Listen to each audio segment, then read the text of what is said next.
What is it about the sport of soccer specific that you like? It's so not one person based. It is an entire teamwork. There is a communal aspect and rallying around it. I want you to meet a lifelong soccer lover who basically has his dream job. Hi, my name is Daniel Sperry, and I cover soccer in Kansas City. I've covered it for the Kansas City Star for the last 4 years. No, 5 years. 4, I don't know. It's all a blur these days. With the World Cup in Kansas City, and the city that I've lived in and called home and love calling home for the last decade, to have it all right here is mind-blowing to think about. Could you have ever imagined that would be the case? No, I am starting to feel more excited and less like, oh my gosh, what a whirlwind. If you had told me a decade ago that in 2026, Kansas City would be hosting the World Cup, I don't think I would have believed you. About that or really a lot of things that have gone down in the last decade. But thankfully, I'm not in the business of predicting the future. Because this is a people's history of Kansas City, I'm Suzanne Hogan. For 4 years and even longer behind the scenes, Kansas City has been preparing to be a World Cup host city. And as the clock counts down to the tournament kickoff on June 11th, it's rally time. Live at 5, the World Cup build is underway across Kansas City. With the World Cup just weeks away, Kansas City is preparing to welcome not one but 4 national teams. Crews are installing the pitch inside Arrowhead Stadium, and FIFA Fan Fest is under construction at the National World War I Memorial. This is what KC's biggest party will look like. I know for me personally, I'm feeling a lot of types of emotions. Excitement, sure, but also anxiety, maybe even a little dread. Definitely exhaustion. There are just still so many unknowns. Kansas City is making this big global debut. We're showcasing what we've got as the smallest of 16 cities hosting the biggest sporting event in the entire world. There's a lot of pressure. We'll have 6 games, including a quarterfinal match. 4 countries will be based out of the Kansas City area. We're welcoming a new wave of people to our home, many for the very first time. But how many really are going to come? What's going to happen? And how much will this affect the people just living their lives, trying to get by in this city? Over the last year, we've been reporting this special series about Kansas City's path to becoming an international World Cup destination. And on this final episode, we're asking, how the heck did we land this huge tournament in the first place? And are we ready?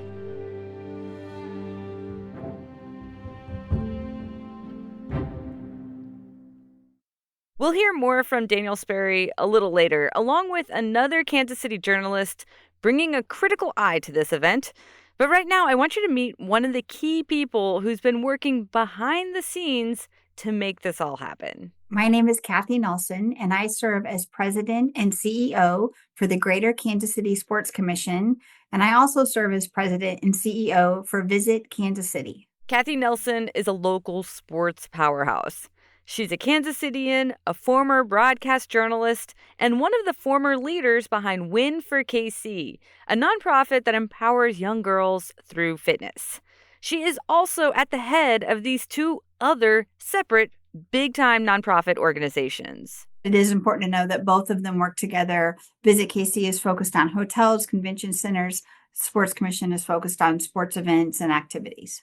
So I'm really curious about the process of being selected. Can you give us the timeline play-by-play of how this happened? It's really a huge credit to the Hunt family. They had a vision and a passion to bring the World Cup to Kansas City and actually play it in Arrowhead. Lamar Hunt, the sports tycoon behind the Kansas City Chiefs. He may be more well known for his accomplishments with the American Football League and naming the Super Bowl, but he was also soccer obsessed. We talked about this in our episode, how Lamar Hunt helped U.S. soccer go pro. And Hunt freaking loved the World Cup. He'd go all the time. I had a love for the game, a love for participating in it, and the friendships that I developed and the hard knocks that I took because I wasn't a very good player. Kansas City's World Cup bid story actually begins with Lamar Hunt all the way back in 1988, when the U.S. got some big news. The United States will host the 1994 World Cup soccer tournament. It would be the country's first ever time hosting. And Lamar Hunt, being the sports business guy that he was stoked. In 1991, he put out a full-page ad in the Kansas City Star reading, "Sports fans, you can make it happen. Help bring World Cup 94 soccer to Kansas City." The ad encouraged fans to call the local hotline number, pledging support for a World Cup seat, saying, "Send no money now. Just tell us you'll attend." And the deal was, if KC was picked as one of the host cities, you'd get top priority for a ticket. Hunt used this creative marketing push to show the World Cup organizing committee that 20,000 people promised to fill his stadium in just 16 days. But KC didn't make the cut back then. I'd had the experience with my dad of trying to get the World Cup here in '94. This is Lamar Hunt's son, Clark Hunt, talking about this on another KCUR podcast, Sports Beat KC. Lamar Hunt died in 2006, and in time, his son, Clark Hunt, took over as CEO of the Chiefs. And like his dad, he's also World Cup obsessed. In the 2010s, he learned about a new bid for the U.S. to host the World Cup. And he thought, well, he'd been through this before, and the city had changed and grown a lot since their first attempt. Kansas City had a lot of things going for it. Sporting KC was based here, and the club had won 2 MLS Cups, and the Royals won the World Series in 2015. So there was, very much of a soccer DNA and a history of success here. Clark Hunt got a team of people together to try to make it happen.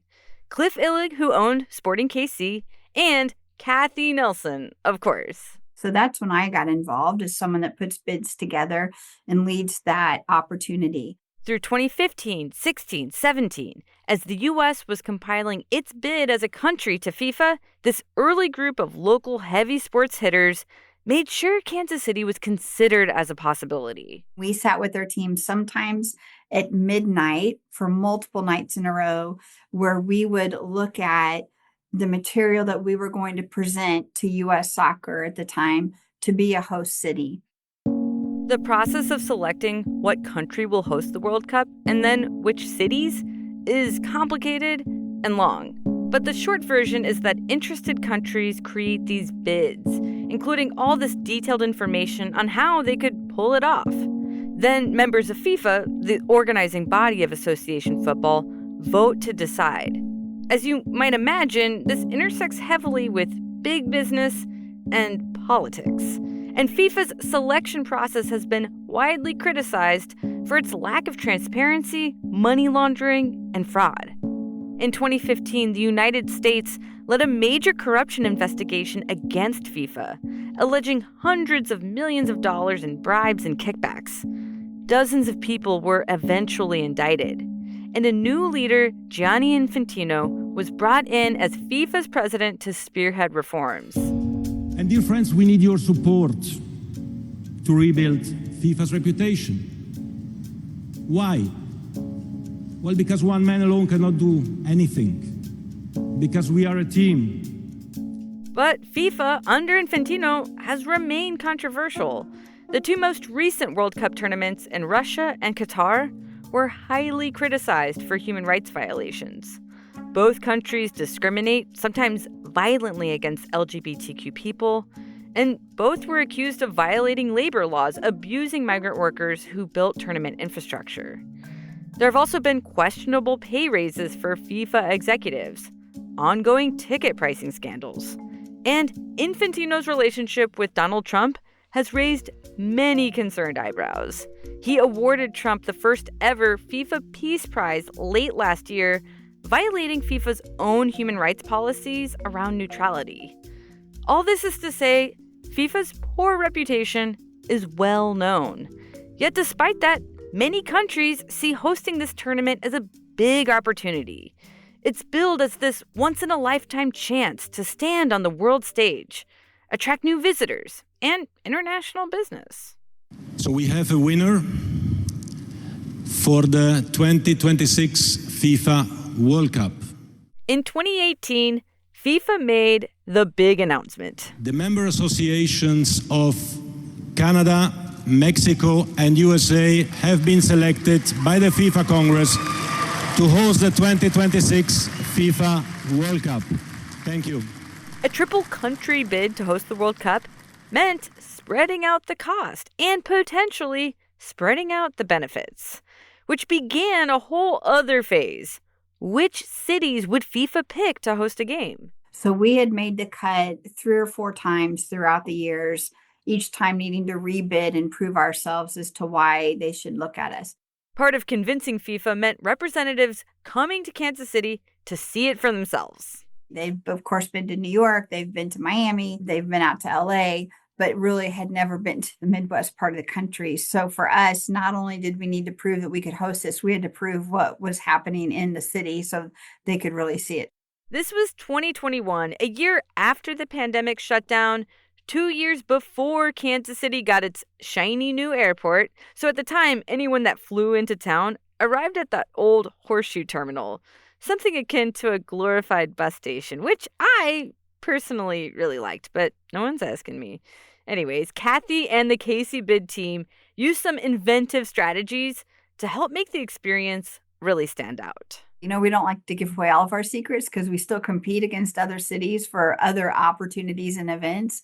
But there certainly were some things that elevated the experience when they were there. One strategy was having friends and family staged at the airport to help make a meaningful first impression. They wanted to make sure that the airport, when they landed late at night, didn't look like there was nothing happening. So they had staff members, friends and family, and volunteers. We put everybody out there in soccer jerseys or just people that look vibrant. And we weren't trying to trick them by any means, but we knew we had to prove that our city was passionate and capable of doing this. So you certainly didn't want them to get off of the airplane and walk out into Terminal C or whatever that was at the time, where it just didn't look great. While on a driving tour of the city, the Kansas City team with these FIFA officials just happened to pass by some pickup soccer matches. In a more blunt approach, they hung a giant 90-foot banner on the side of a building downtown that read, "We want the World Cup." And it was no mistake that the FIFA reps' hotel rooms had a great view of that. Then, really, a true coincidence, the U.S. women's national team happened to be in Kansas City around that same time and also saw the banner. And the players did us a solid. They actually organically tweeted about, hey, Kansas City really wants the World Cup. So all of that helped create that story and that image and that feeling as they were here. Kansas City was in competition against bigger metros like Denver, Baltimore, Orlando, Cincinnati, and Nashville. FIFA planned to announce their final host city picks on June 16th, 2022, almost exactly 4 years before the tournament's kickoff. By this point, Kathy's staff and so many others had put in long hours to prepare their bid. But nobody here knew which way it would go. FIFA keeps their stuff pretty secretive. I'm a huge believer in that we win together and we lose together. So in what some might consider a risky move, city organizers decided to put on a huge watch party in the Power and Light District. They invited the whole metro to come out and watch FIFA's announcement live. The city had worked so hard to get us to that point in June that there was a reason to celebrate whether we were selected or not. I told our staff and I told friends and family, I may need a high five or I may need a hug that day. You know what happens next. FIFA chose Kansas City. First up, we have Kansas City. We were even picked first. Everybody freaked out. It was an exhilarating, some might even say validating moment for soccer fans in our city. Then it was really time to get to work. Now that it's been awarded, we don't just pause for a year. It's hurry, because the window was very tight to get us prepared for 26. People might think that after this all ends, end of July, maybe you'll be able to chill and do other things. But you have a lot going on. I love that you kind of even knew that that's not true. I love that. when you get an opportunity to put your city on a global stage, you can't just rest and check the box and say that's good. The Sports Commission has made a big, bold prediction. They're estimating that a total of 650,000 people will be coming to Kansas City for the World Cup this summer. That's about 150,000 more people than normally live in the city total. But in just the last year and a half, a lot of things have happened on the national level that KC's organizers couldn't have predicted and can't do much about. Like President Trump's heavy restrictions on travel from certain countries and the administration's violent mass deportation campaign against immigrants. Not to mention FIFA setting record high ticket prices, all of which seem to have pushed people away from the tournament and undercut sales. But Kathy Nelson and the rest of the World Cup organizing committee are sticking with their number, 650,000. Not all in one day, of course, spread over a couple weeks. Yes, I still stand by it because I think when we put that number in, there were so many unknowns that, hey, we're plugging away at what we've seen from past World Cups. We can't control everything. We can't control the weather. We can't control what's happening at a federal level with politics. We can't control when someone throws the idea of a visa bond in. We can't control that. We can certainly raise our hand and say we don't like it, but we can't always control that. What we can control is how we show up as a city and how welcoming we are. And I do think that that number is probably still pretty close. One reason Kathy Nelson remains so optimistic is because Kansas City has an extra factor making it a destination this summer. Not only are we hosting games, but our region was selected as a base camp for 4 different national teams during the tournament. To get one, let alone 3/4 in the Kansas City market is huge. Here's journalist Daniel Sperry again. What's going to happen is these teams will basically set up shop here and operate out of it. Argentina, the best team in the world, the reigning World Cup champions, will be using Sporting KC's training facility for the entire month. Powerhouses England and the Netherlands will also stay in Kansas City. And then Algeria will be right down the road in Lawrence, Kansas. The team chefs, the team physios, team masseuses, it's a village.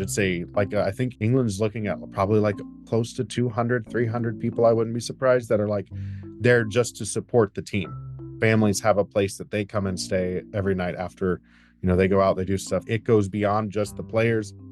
Can you talk a little bit about those 4 individually, things we need to know about, what to expect from their fandom? Yeah. Argentina's fandom is pretty crazy and eccentric. They are a lot of fun. They will congregate everywhere and they will party together well into the night. When they travel in Brazil, a lot of times that you can find them at the beaches all night long. It's a well-known thing that they've done for club and for country. There's not really beaches here in Kansas City for them to do. I wouldn't recommend that any of them go in the Missouri River if they can avoid it. But I have heard stories of folks arriving and just buying a tent from a sporting goods store and setting up shop anywhere that they can. And that's a real possibility. The Netherlands, you will see them everywhere because they're decked out in orange, and that bright orange, and it's impossible to miss.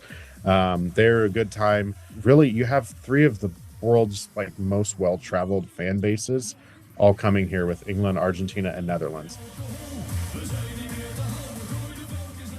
Lawrence and Algeria is going to be interesting because they have fans, don't get me wrong. They have plenty. I think the Algerian diaspora might be a big support to them as a whole in the U.S. But in reality, it's a kind of a secluded location, and it's a much lower profile team. It does not carry the media. England's media operation is massive. Argentina's media operation is massive. The Netherlands media operation is also massive. And so you've got all of these giant other things that are coming with them on top of the fans, on top of the teams at these base camps. So the tournament in total will last 39 days and be 104 games. And Kansas City will host 6 of those matches. You can see the whole tournament schedule and a breakdown of how it works at kcur.org/World Cup. Arrowhead Stadium is our venue, but it'll be called Kansas City Stadium. And we know what the first 4 of the 6 matches will be. There's some exciting international combinations. So the first game here in Kansas City will be Algeria versus Argentina. Obviously, everyone knows Argentina won the last World Cup. They're 3-time World Cup winners. Algeria's been in as many World Cups as Argentina has won World Cups. So Algeria's very modern day new to the world soccer stage, but they have a lot of high quality players that play around the world. That's an exciting matchup. You have Ecuador and Curacao. Ecuador is usually in the World Cup, but sometimes they're kind of on that cut line of whether they make it out of the group stage into the round of 16. They've had their ups and downs and ebbs and flows, and then Curaçao's in the World Cup for the first time ever as a nation, and that's really cool. There's a lot of players with a lot of Dutch ties, which is interesting because then the Netherlands will be staying here as well. And so the Netherlands will be a host and staying here in Kansas City, and they will play against Tunisia, who's kind of on the up and up out of that African continent. The Netherlands-Tunisia game, and then I believe the Austria and Algeria game are going to be really interesting because they're at the back end of the group stage. So they're the last match before. So it's going to be about placement for knockouts. On July 3rd, we'll host a to-be-determined knockout stage match in the round of 32. Then on July 11th, a quarterfinal match that soccer sports nerds are already speculating and mildly pretty freaking out about. If everything falls into place, the ultimate soccer showdown could happen in Kansas City. A battle of the legends. Argentina's Lionel Messi against Portugal's Cristiano Ronaldo. Let's pretend like I don't know who Messi or Ronaldo are. Like, to someone who's just like a total doesn't know anything about soccer, like, how big is this? I mean, it's this Brady versus Manning in the Super Bowl. LeBron, Kobe in a NBA Finals. If you could have gotten there, we're talking 2 players who for decades plus were at the top of the sport, not just the top of their team, wherever they were at in their league, at the top of the sport globally, not just in money, but in marketing, merchandising. It is Adidas versus Nike, Messi with Adidas, Nike and Ronaldo. I mean, it'd be like if Tiger Woods was duplicated and facing against himself, like and paired with himself on the final round of the Masters on Sunday. I think it goes beyond what a lot of American minds can think of because of the way the World Cup is, and for those pathways to kind of cross in the right way, especially because they don't play in the same continents. So Argentina plays South America only until the World Cup and their competitions, and Portugal plays in Europe only until the World Cup. And so for those two to finally get to face off on the World Cup would be otherworldly. All right, the $1 million question. Are we ready? I don't think we're going to be ready. I don't think we'll ever truly be ready. We're about as ready as we can be, though.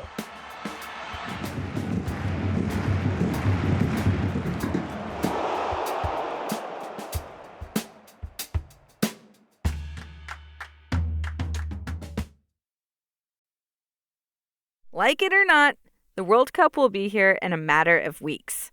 So now we're going to bring on another journalist who's been digging into some of the complicated issues around hosting this event. This is KCUR's audience editor and the editor for this podcast, Gabe Rosenberg. Long-time listener, first-time guest. He's also the guy behind KCUR's new Soccer City newsletter, which is exploring all the different developments and news around hosting the World Cup in Kansas City. You should totally subscribe. Gabe, one of the things you did recently was unpack some of the drama around getting tickets. The process was pretty bonkers. It makes you want to pull your hair out. Basically, you couldn't just buy a ticket. Instead, FIFA had this really convoluted multi-month process with all these phases and a lottery. And at the end of the day, even if you were approved to buy a ticket, you still couldn't really pick where you would sit in the stadium. Yeah. We also don't know how many tickets were released in each phase. So you would just get rejected. And then they would open another lottery 2 months later. And you would once again put your name in and then for some reason get denied. But there would always be tickets left. So it was this weird conundrum of I know you have tickets to sell. I want to buy them. Why won't you let me buy them? Yeah, I can speak to this whole hell firsthand. I really wanted to get tickets to the Ecuador-Curacao game because my grandma's Ecuadorian and they're playing here on my birthday. And I thought it would just be so special and amazing to do this like once-in-a-lifetime thing. But the process sucked. It was super stressful, confusing, expensive.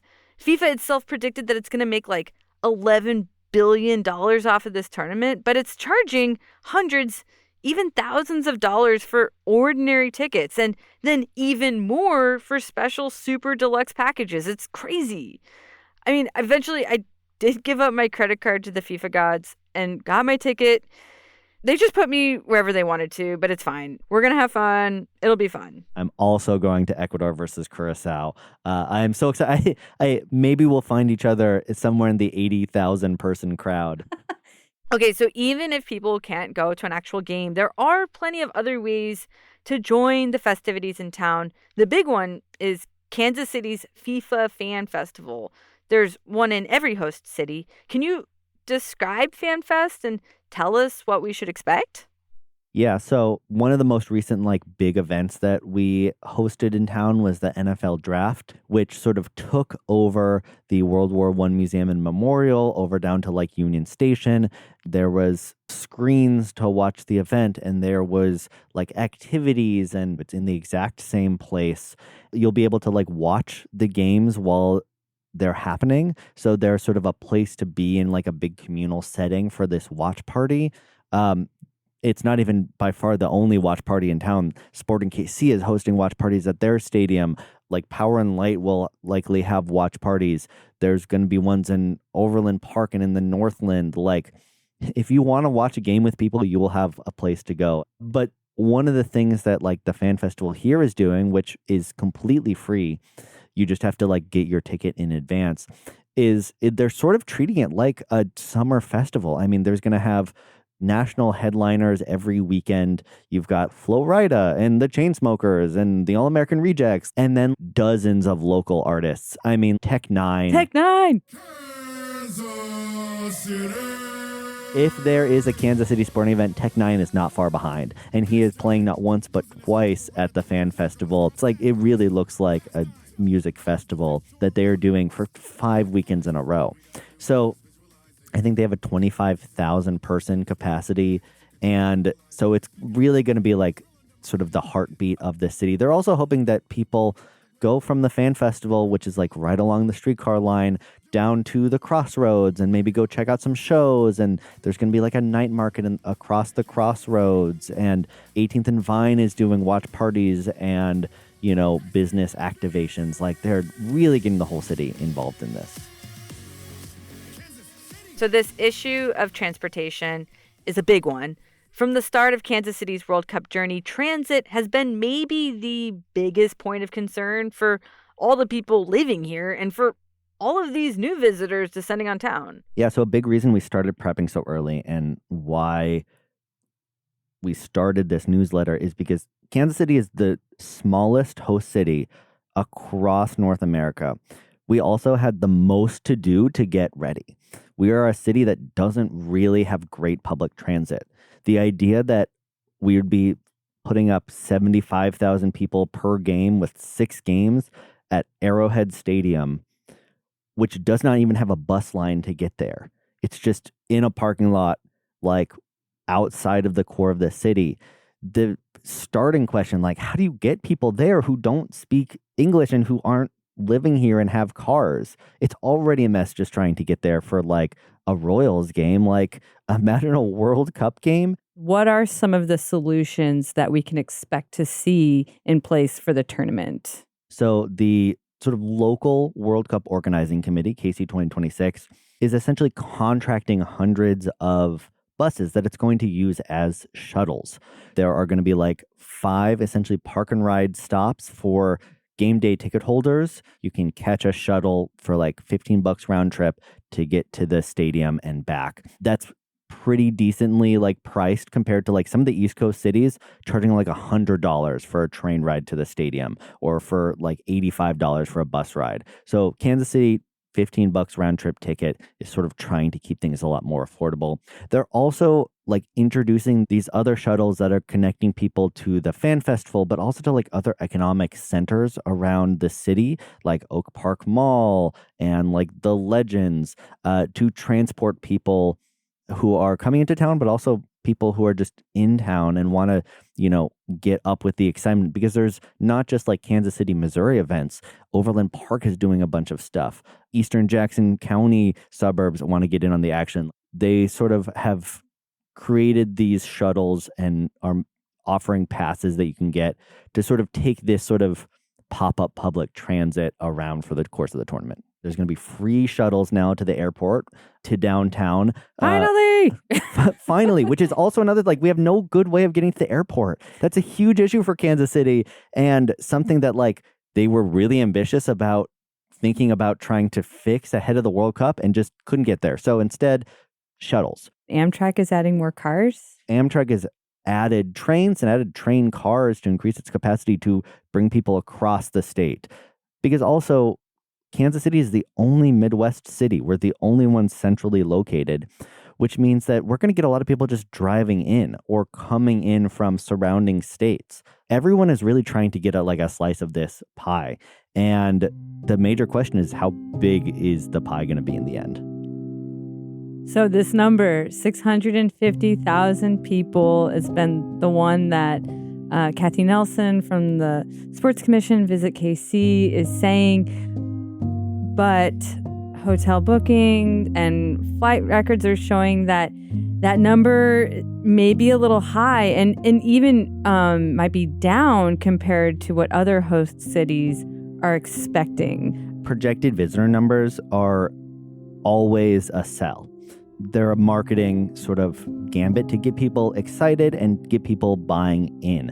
I think we should always take them with a grain of salt. There's been big numbers thrown out about the impact this will have on Kansas City. And Kansas City has seen before, big, ambitious sporting events, when they don't turn out to have an impact, local restaurants and businesses get really hit because they put a lot of money into preparing for this sort of thing. Kansas City is doing all these things to basically put on a really good face to the world. We have been in the news a lot thanks to, Patrick Mahomes and Travis Kelce and Taylor Swift and even freaking Ted Lasso. Like, Kansas City has been on people's minds more than ever before. And so it's like, now we're on stage and there's a spotlight on us. How do we show up as an international city? How do we prove ourselves to be on this level? Kansas City is working to fill a bunch of its vacant, empty storefronts with businesses and artists and pop-ups and try to make these city centers really vibrant. I do think there's a bunch of elements that have sort of clamped down on the interest in the World Cup in ways that Kansas City couldn't have expected a year ago, 2 years ago. The Trump administration has, one, its immigration raids and enforcement, ramped up deportations. It has a lot of people scared. It's a very scary thing for immigrant communities who make up a large part of the soccer fan base. So you've got all these things that FIFA is doing, that the Trump administration is doing, that's curbing interest and also just making the barrier incredibly high. I think all of us in the media and economists have been watching the ways in which, these policies have sort of directly changed the narrative around this global event that's supposed to be about opening your arms to people that is a lot less welcoming now. So even though it may not be as many people, it's still going to be a lot of new people arriving in our city and in large crowds. A lot of people are concerned about public safety and security. Yeah, I mean, this is definitely top of people's mind, especially in Kansas City, because it was not even it was 2 years ago that we had a mass shooting at our Super Bowl victory parade, right at Union Station, which is right where the FIFA Fan Festival is going to be. I think there's an element of this is exciting, but at the same time, we have this sort of very recent memory of how quickly that celebration can turn dangerous. Missouri has very loose gun laws, has very strong self-defense laws, And Kansas City has had these issues before. Kansas City police have staffed up for this. They basically aren't allowing time off, which, it's very similar to what KCUR is doing. Like, it's an all hands on deck situation. The Missouri National Guard has been activated. They'll be sending out a bunch of people to sort of help with crowd control. Kansas City also built a temporary jail in order to essentially keep up with what it expects to be possible crowd control arrests and like anything from your public drunkenness to your sort of like fights that get out of hand. The temporary jail is definitely a controversial decision, and it's, Kansas City is trying to build an even larger jail down the road. But you've got all of these sort of public safety measures. They did a big training the other week at FIFA Fan Festival just to like get everyone prepared and do essentially disaster preparation scenarios in case something bad happens, hoping that it never will, but you always need to be prepared. What are some of the emotions you're feeling? Nervous. Honestly, like I don't know what I'm more stressed about. 650,000 people descending on Kansas City for the summer, or like people not showing up. Yeah, I know. I'm like, it's like we throw a party. Would you rather have like too many people show up and it have it be an absolute, insane show? Or do you want it to be nobody shows up and you're all alone? I mean, what's worse? I think I'm feeling both of those things. I hope that for however many crowds come through, that this will still be a real like highlight and moment of pride for those immigrant communities in Kansas City, getting to watch their teams play and hopefully do well. Whatever does go down over the course of this summer, without being too over-the-top cheesy coach here, my vibe is all about leaning into that feeling of teamwork, the thing that makes the sport of soccer so great. And let's show the world what kind of people Kansas Cityans are.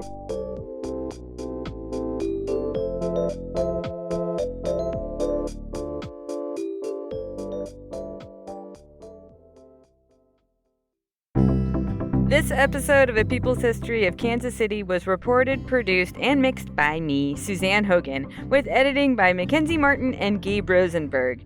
Special thanks this episode to our intern, Jacob Smolin, for gathering archival audio. This is the final installment of a series we've been doing leading up to the World Cup in collaboration with the Great Game Lab at Arizona State University and us at 250 Initiative at New America. You can find more World Cup coverage at kcur.org/soccer. That's also where you can sign up for our special email to stay up to speed on all the latest news around the tournament. Again, that's kcur.org/soccer. A special thanks to the Missouri Valley Room at the Kansas City Public Library and head librarian Michael Wells, and the Great Game Lab at Arizona State University, which explores how sport connects us to the rest of the world.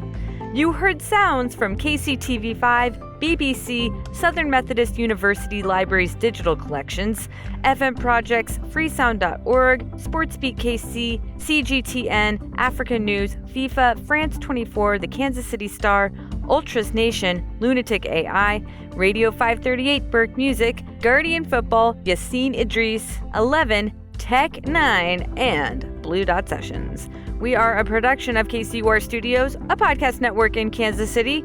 We'll be back next month with another episode about the everyday heroes and underdogs who shaped Kansas and Missouri. I'm Suzanne Hogan. Take care, and thanks for listening.